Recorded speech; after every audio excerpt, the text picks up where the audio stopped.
Янис, представляешь, если бы не война, ты бы жил в своей Латвии, а я в Литве, и мы бы никогда не встретились.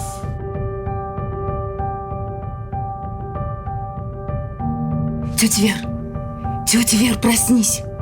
Тетя Вер, проснись. Где дети? Какие дети? Наши дети где? Так за дровами пошли. Куда? В лес?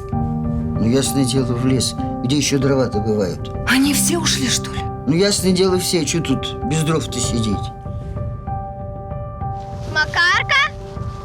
Макарка! Макарка! Макарка!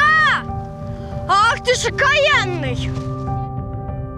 В общем, комсомолки нашего села решили взять шефство над детским домом. И еще мы организуем пункт помощи эвакуированным в нашем сельсовете. Здесь будут приниматься продукты и теплые вещи и распределяться среди нуждающихся. Поэтому призываю всех к участию в этом благом деле.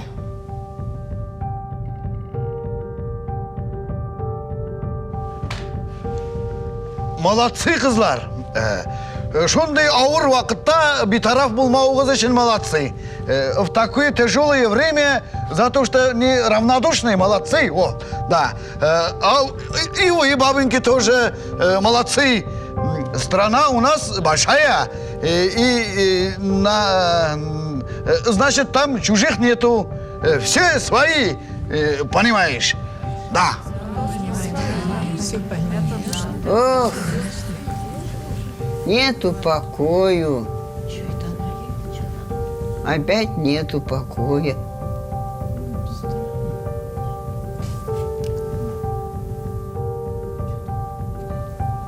Ну, надо так надо. Поможем!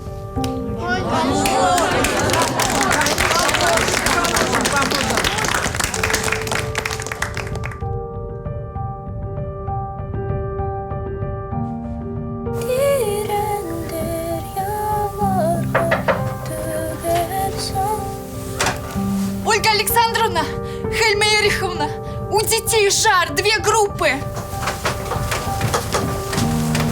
Так, девочки, оставайтесь дома с детьми.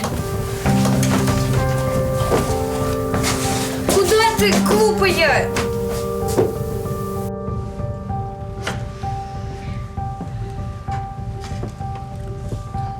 Ну что, корь?